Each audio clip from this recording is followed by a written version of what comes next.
starting the conversation this morning, the number of international tourist arrivals will fall by 20 to 30% in 2020 due to the novel coronavirus, putting millions of jobs at risk. I'll be shocked if it's not falling already. The World Tourism Organization figures have been revised sharply lower from the forecast made earlier this month and have suggested a decline of 1 to 3%. The drop in arrivals will lead to an estimated loss of 300 to 450 billion US dollars in international tourism receipts and almost 1/3 of the 1.5 trillion generated in 2019, the Madrid-based UN body said in a statement. Well, indeed, and with the lockdown in the commercial capital here in Nigeria, Lagos, the nation's capital, Abuja, and Ogun State, as well as curfew in some others, the downturn in tourism in Nigeria seems just as predictable. Well, joining us now to look at the impact of COVID-19 on tourism in Nigeria is Ayo Omotosho, a tourism aficionado and organizer of Destination Tourism Nights in Nigeria. He's also the publisher of Travelog magazine. Thank you so much, Mr. Omotosho, for joining us this morning. Well, you've heard the figures from the United Nations World Tourism Organization. They say it's too early to predict the impacts globally. But let me ask you about Nigeria, because we do know that before coronavirus, the tourism sector in Nigeria has been punching below its weight. So if you could paint a picture, what exactly is the impact of this pandemic on the tourism sector in Nigeria, or is it too early to tell as well? Yes, thank you for having me. You see, tourism, as said by the global leaders, especially the President of the United States of America, that coronavirus is visible enemy. So going by that example, that coronavirus is an invisible enemy. So can you hear me? Yes, go ahead, please. So now narrowing it down to Nigeria, saying the impact of COVID-19 on tourism in Nigeria. You see, Nigeria before now. Can you hear me? Go ahead, please, Mr. Omotosho. Okay, so before now, you see that tourism is a thing of the mind. People want to explore. People want to travel to so many destinations of their choice. Okay, but now that we are in this situation, there's no way anybody can travel again. So there's no way anybody can explore beyond their, family neighborhood. Okay, so it's just to keep social distancing, just to ensure that we keep to ourselves to ensure safety at this time. So we look at it this way, that Nigerian tourism potential is going to suffer immensely because of this coronavirus at this time. All right, real quickly, if it's going to suffer, what should suffer should be physical tourism. And this is where a lot of experts will come in and say, what about virtual tourism? What about, having your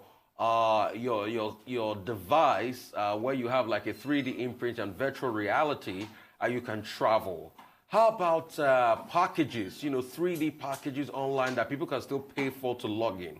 How about the whole gamut of augmented reality tourism and the likes? What do you say about that? You discovered that even now that the advent of this coronavirus, people have been having a series of meetings. So definitely virtual tourism is going to come to play at this time for those who are experts, especially the tour operators, who actually want to engage their clients, customers, on various ways they can as well travel without having the physical contact to those tourism spots. But look at it this way, that, like I said earlier on, tourism is a joy of the mind. Once they are at home and is telling on their economic issues, don't forget that tourism activities has to do with the pocket of you. It has to do with your pocket. It has to do with your activities, your economy. So this time, the virtual tourism might not likely come to play, so to say, because I'm likely not to say I don't want to explore, because I don't want to reach out to physical contact, to physical destinations, to have a, what's it called, experience of those destinations we're talking about. I wouldn't want to say I want to go to Miami, Miami Beach to engage beach tourism on a virtual tour.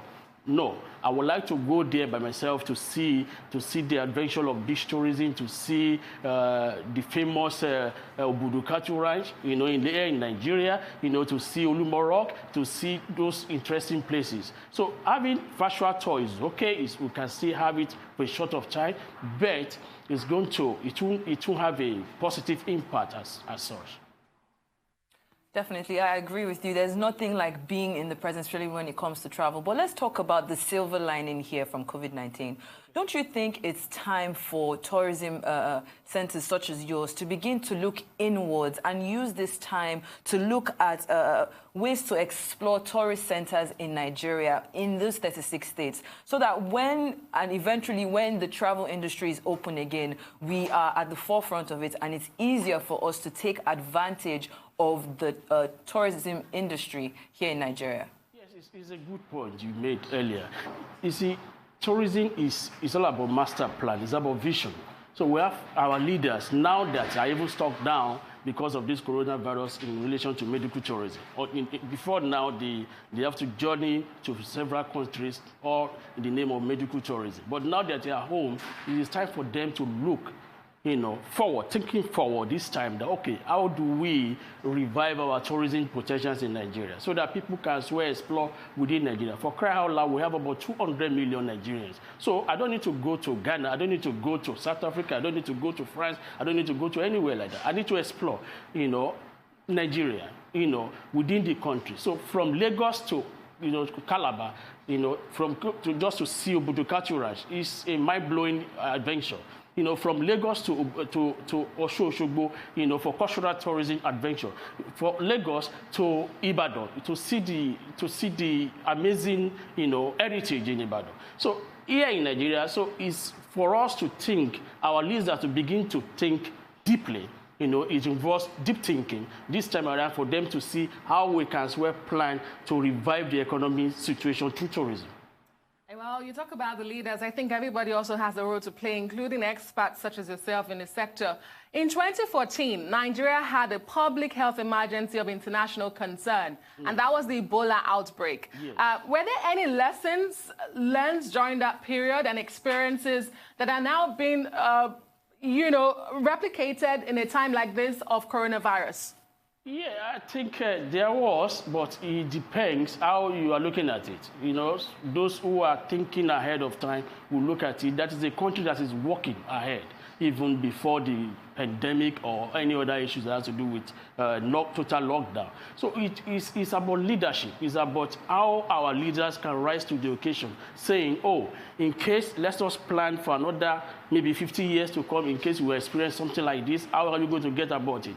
Now people are talking about palliative to millions of Nigerians that totally locked down. So that is what I'm saying, that it's about leadership, it's about vision. All that destination that you are clamoring, that you are talking about, that are surviving, I tell you that after this COVID-19, it's going to take them a short while. But only God knows when it's going to take Nigeria to get out of this pandemic. So before now, there has been series of pandemic, chronic issues like that. But what are we doing, to contain this situation?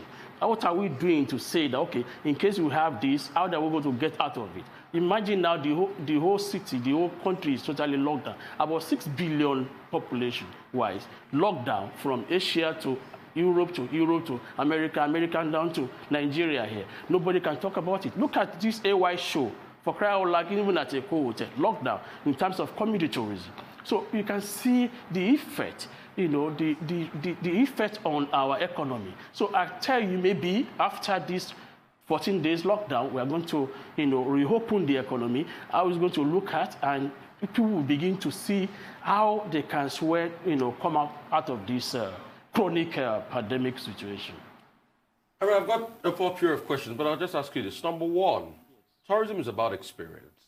It's an experience. It's about mainly experience. How do we ensure that when people come here, they have that experience? Because most times when people come here, they go back with sometimes good experience, but sometimes very bad experience. Secondly, is there a way that tourism operators and practitioners like you are talking to maybe NTDC to have liaisons with the CBN to be able to get palliatives for people in this sector? Because tour operators, hotel owners, and the likes are hemorrhaging cash. They're losing a lot of money at this period. Is there a platform at which you guys can talk to them and say, maybe even if it's loan for tourism operators, hotels, and the likes, or hospitality, people in the hospitality business? Yes, I like the intro. Tourism is about experience. So people want to come to Nigeria to have an experience of our tourist side. But I read somewhere that CBN is, has given out total loan about 40 billion, just to get people on the go because of this coronavirus. But the truth of the matter is this. Most of them, the tour operators, the travel agency, the agencies, so to say, they are the receiving hands, of these coronavirus issues in Nigeria, because airlines have totally shut down. There's no activities for the past few weeks. Last quarter gone. This quarter now we're in at the end of the second quarter. So it's about government intervention. Don't forget that President Trump has interacted with the tour operators, all those people who are in the tourism industry. So if our president, can swear, talk to people from the Ministry of Tourism, Ministry of Information and Tourism, so that you can, in conjunction with other agencies, so that we can have meetings across the board, that this is the way forward, this is what we are going to do. But are you saying that the banks that are giving this loan, that's going to be, what is it called, tax-free, are we going to be on tax holiday or tax or interest holiday? So, because they too, they want to maximize profit. So if the profit is going to be free loan, of course, they're going to smile. They are going to smile at the end of the day. Thank you, Mr. Omotosho. We're going to have to go on a quick break now, but when we come back, we will continue this conversation. All right, thank you. Join us again.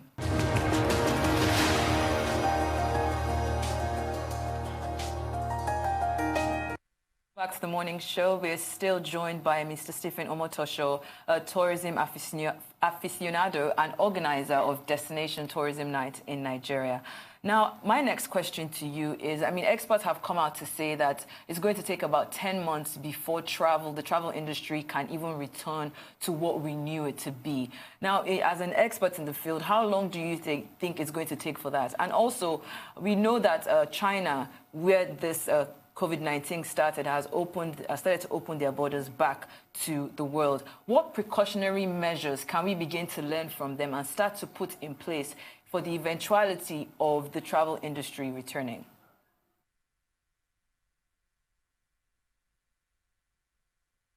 The coronavirus emanated from, which is China.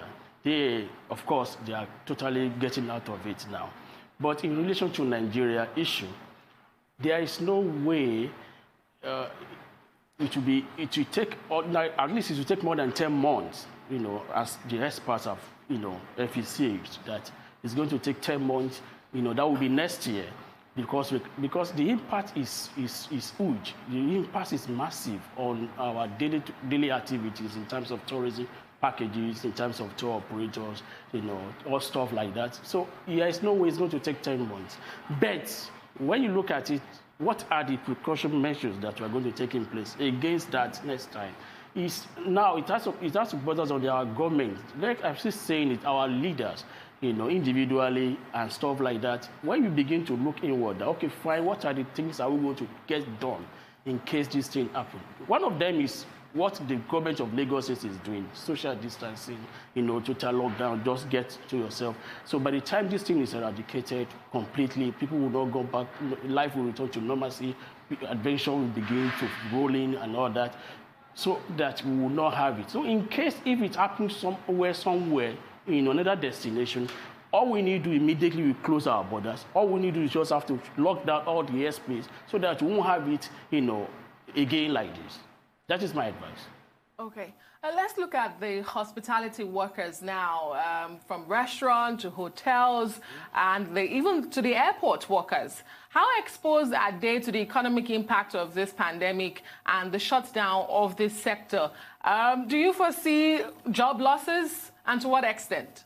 Yes, of course. It's going to affect a lot of jobs. Don't forget that tourism is the highest employer of labor. The hospitality is inclusive. So because we look at it, most of the hotels now are totally locked down. Nobody, they don't have any occupancy at all. So now it's going to affect a lot of jobs, from entertainment industry to all the sectors across. But there are way out. There should be a way out. After this time, everything will come to pack, and people will begin to see life as, as an adventure. So there's no way it won't affect them. The people are going to lose their jobs and going to do all that. But at this time, I'd like to appeal to a lawyer of labors. Okay, fine, there are things you can do to assist the most vulnerable, those people that may be cleaners in the office and stuff like that. There are ways you can actually, make things happen for them, so that because of it's out of God, it's not planned. This time around. So there are ways you can do that. I guess that is the table of the board of directors and people like that in the hotels and everywhere. Right. I want to talk about something real quickly, and I think you didn't do well to answer my question the last time. I was talking about palliative. You just talked about a 40 billion, but we know that to a large extent that cannot be enough for the hospitality sector in this country. So maybe if you can talk through some level of reasoning as regards more palliative as regards that. I'll take that as the first question. But the second question is, the problem I've always had with tourism in Nigeria is the fact that we do not have enough tour packages. And I'll give you instances of tour packages. In Europe, for instance, I can take a plane to Spain, and in my plane ticket, you can add the cost of a 10-day hotel stay, and you put it together as a package for me, and you give it to me.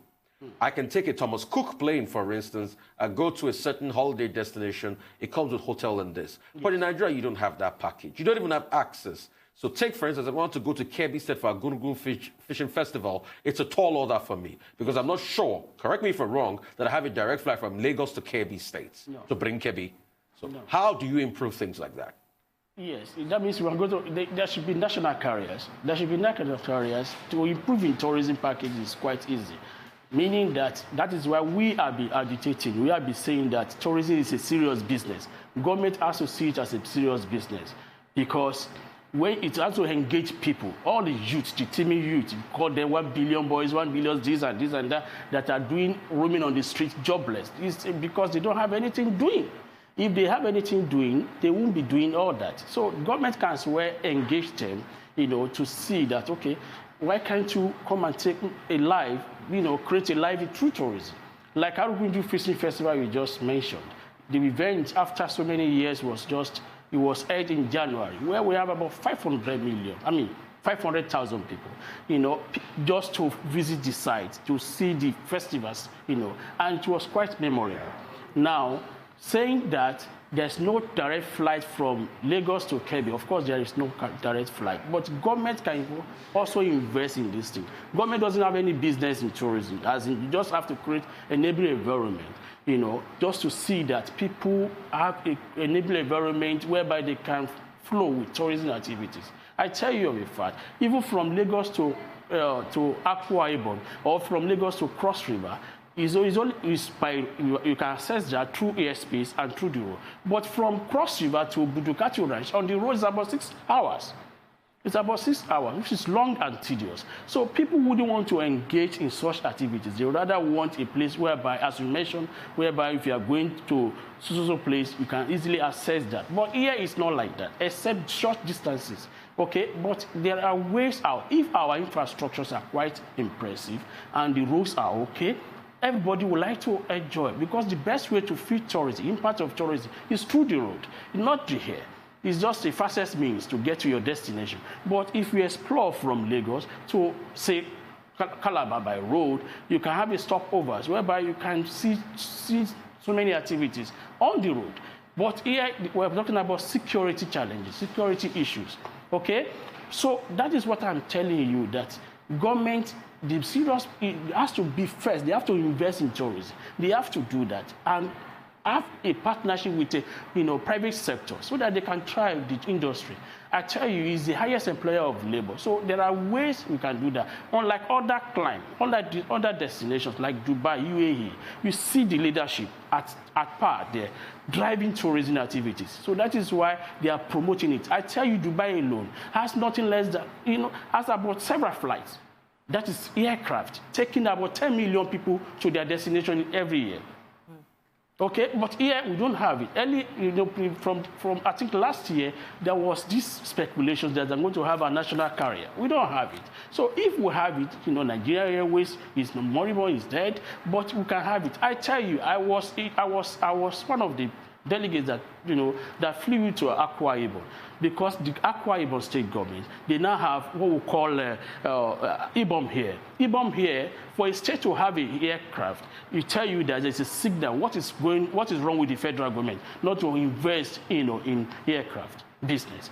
Okay, but they can even buy the aircraft and take it to private initiative. Let the technocrat manage it for them, because I know that they cannot manage it by themselves. That's the obvious truth. So here now, when you have the states running aircraft successfully, from Lagos to Akwa Ibom. So Akwa Ibom is beautiful. So to promote those destinations, because from Lagos to Akwa Ibom is about 10 hours. So people are tired of being on the road for 10 hours, whereby you can do it just 1 hour and see the beautiful landscape of Akwa Ibom. So here is very important. Like Lagos is known for business tourism. Like see now, the business in Lagos is locked down. In everywhere it's also locked down because of this event, because of this pandemic story. You understand? Yes, definitely. Well, the World Travel and Tourism Council had called on governments to remove or simplify visas where necessary, to cut taxes and introduce incentives once this pandemic is over. Now, do you agree with these steps? And if you could add more suggestions, what would you add? Better for them to do visa on arrival to there will be seamless traveling, especially in the African continent. African continent, we need to travel. I don't need to go to South Africa with my visa. Okay, it should be visa on arrival. We don't need to do that. So people can now travel, visa-free without visa. So the issue now is that the government. I think they are working well in that direction. By the Ministry of Information and Culture, saying that okay, Nigeria is going to be a visa-free destination. What is going on even in UAE, visa on arrival. So that will also promote, international, that is outbound travel, in the country. Very quickly before we go, which of the subsectors in this sector do you think will be most hit by this pandemic? And as countries open with cautious optimism, experts have said, tourism should take a back seat because of the social interaction which this sector is likely known for. Do you think that that's a wise decision? For me, the heat is all over. The hardest hit is tourism. It could be hospitality. It could be adventure. It could be leisure. It could be... So it's even religious tourism. They are feeling the heat right now. You can imagine the influx of people coming to synagogue church in Lagos here. People are no longer coming.